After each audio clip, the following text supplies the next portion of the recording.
Hi students, in the previous video we discussed about gravitational potential energy, that is potential energy due to position.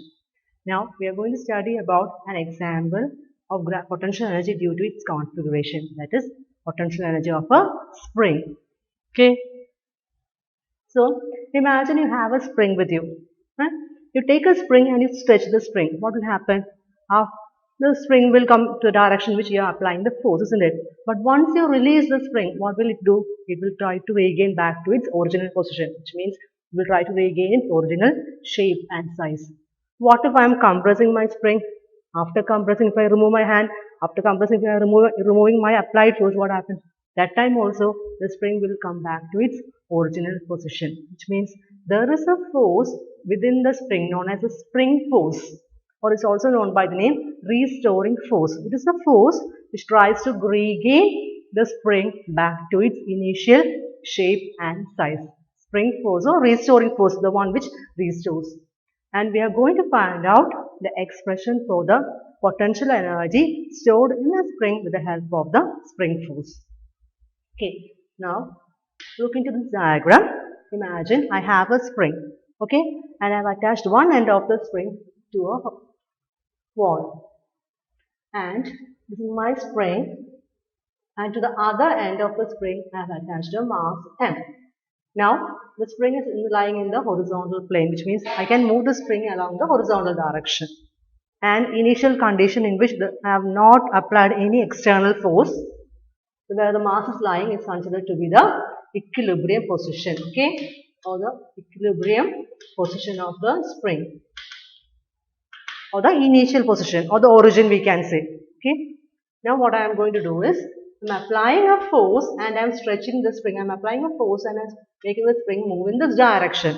So what will the spring force do? The spring force will try to pull the spring back to its original position. So what will the spring force do? It will apply the restoring force will pull the spring back to try to pull the spring back to its original position and make it come to x is equal to 0 position. Now what if I am compressing my spring? Again the restoring force will act within the spring and will try to make the spring come back to its initial original position. That is x is equal to 0. Now if you look at this diagram, you can say initially the spring is at rest along with the mass attached to it, which means the spring force is equal to 0 and x is equal to 0. That is what we consider as the equilibrium position or the origin. Okay, now I have applied a force F in this direction. So what does my spring force do? It will try to pull the spring back to its initial position. That is why Fs is taken as negative. Why? Because it is in direction opposite to the direction of displacement. So from the 0 to the right of the graph, it will be always positive value, isn't it? So displacement x is equal to positive. Whereas the spring force is acting in the opposite direction, so it is negative. Now if I have compressed my spring, definitely what does the spring force do? It will try to make the spring move in this direction.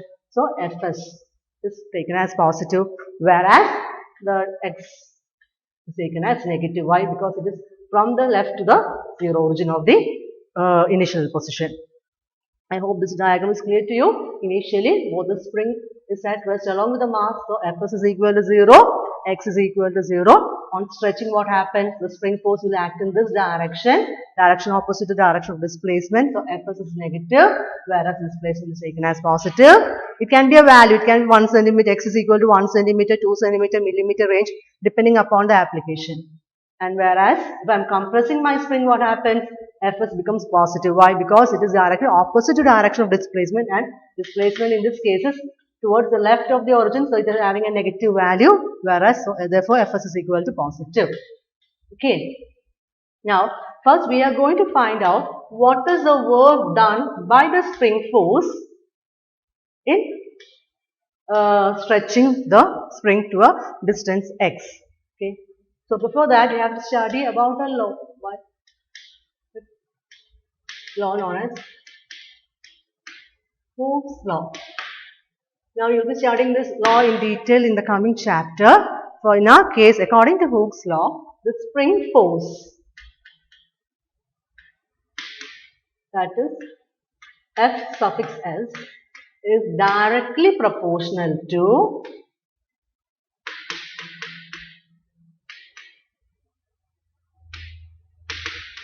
the distance moved by the spring.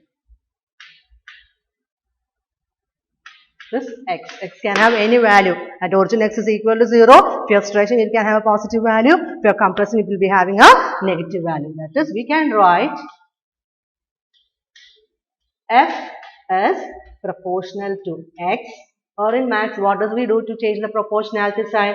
We introduce a constant, isn't it? So we can write fs is equal to minus kx, where k is known as the spring constant,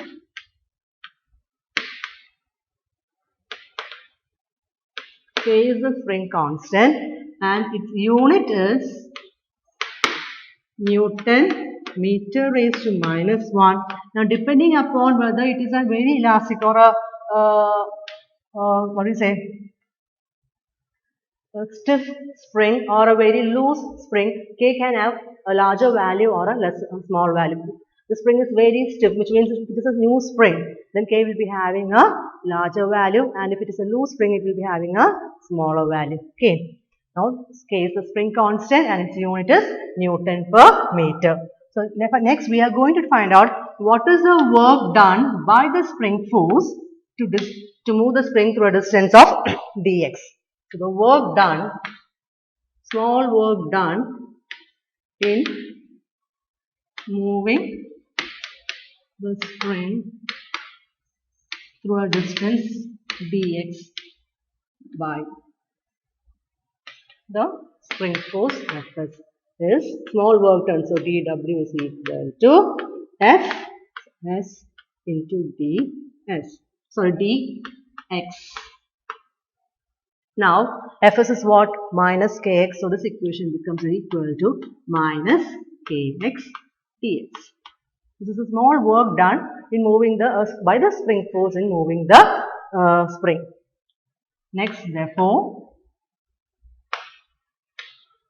the total work done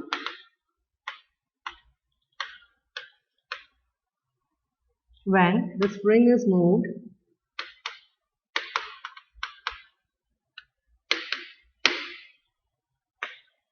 from initial position xi, which may be the origin, or it can be any value 1 or 2, 1 centimeter, 2 centimeter, etc., to the final position xf. From this point to this point, I am stretching my spring. So, this is xi and this is xf. The work done will be, we have found out the small amount of work done in displacing the spring to a distance of dx. And total work done, how will we find? We will integrate. So, total work done is equal to integral dw from where to where I am to integrate, from my initial point to my final point. It is equal to integral from xi to xf minus, I am putting it outside, kx dx, which means I am integrating with respect to x. Now, what is the integral? X dx will be equal to x raised to, what is the value of n here? 1. So, 1 plus 1, 2 by 1 plus 1. So, I will get this as is equal to minus k into x square by 2 within the limit xi to xf, which is equal to, always which limit you have to apply? You have to apply the upper limit first. So, we will get this as minus k by 2, I am taking it outside. So, you will get it as xf square minus our lower limit, that is xi square. Now, I am going to take this negative sign inside. So, I am going to rearrange the equation as is equal to half k xi square minus half k x f square. So, the work done by the spring force is half k xi square minus half k xf square. Now, if you look at this equation, you can find that the work done by the spring force depends on what? It depends on the initial and final point. Work done by spring force, it depends on the initial and final position, isn't it, of the spring. And if the initial position and final position are the same, which means if initial and final position are same, then what happens? Xi is equal to Xf. Then what will be the value of work done by the spring force? It will be equal to 0, which means what? Spring force is a conservative force. Why? Because it depends only on the work done by the force, depends only on the initial and final point, and also for a complete cycle, that is, if initial point and final point are the same, then value of work done is equal to 0, which means we can say, or we can conclude that spring force is a conservative force. So if you are asked a question, prove that spring force is a conservative force, definitely use this derivation. Okay. Now, so the work done by the spring force is equal to what? I am going to write a Ws is equal to half K xi square minus half K xf square. So this much is the work done by the spring force in try to regain the object spring back to its initial position. So if I have to stretch my spring or if I have to compress my spring, definitely I have to apply a force equivalent to but in opposite direction of the spring force to make it move, isn't it? So work done by applied force. Work done by applied force, that is the force required to extend or compress the spring. Another one is the work done by internally by the spring itself. But here, if I have to move, if I have to expand or to compress, definitely I have to apply some force and do work, and that work done by the applied force is always opposite to the work done by the spring force, which means the work done by applied force is written as W will be equal to minus Ws. This force applied by the applied force must be always opposite to the force applied by the spring force. Therefore, work done in stretching or compressing the spring will be equal to minus of half K xi square minus half K xf square. This is equal to half K xf square minus half K xi square. And this work is what is stored as the potential energy in the system of the spring. So you can write potential energy of the spring U is equal to half K xf square minus half K xi square. But initially or usually we take the initial position of the spring to be at rest, which means xi is equal to 0 and xf in general we write it as x itself, which means the distance moved from initial position 1 centimeter, 2 centimeter, 1 millimeter, 2 millimeter, etc. Therefore, the equation for potential energy is U is equal to half K x square. This is a general expression to find out the potential energy of the system. I hope this derivation is clear to you. Next, we are going to draw a graph relating the spring force and also the displacement S. So, graph between spring force and X.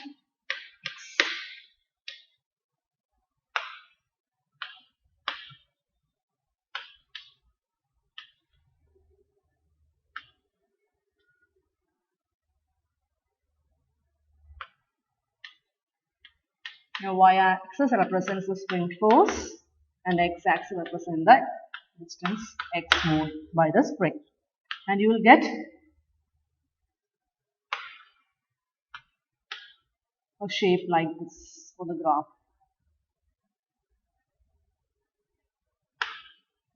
Now, if you look into this graph, you can see as x is increasing, what happens to spring force? It is decreasing. And the area of the graph gives the work done.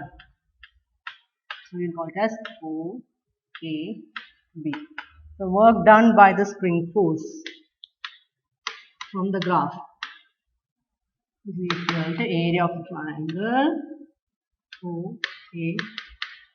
It is equal to half into, if suppose my spring is making a maximum displacement of xm, then OB is equal to, OA is equal to xm, and OB is what?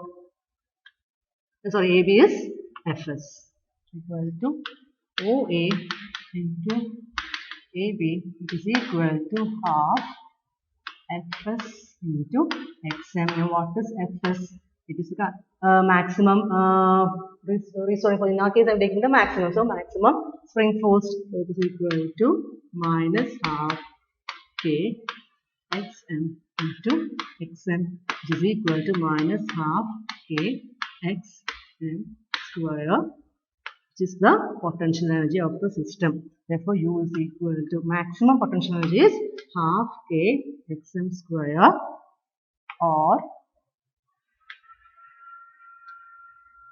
in general we can write U is equal to half k x square for the potential energy of the applied force. Okay, thank you.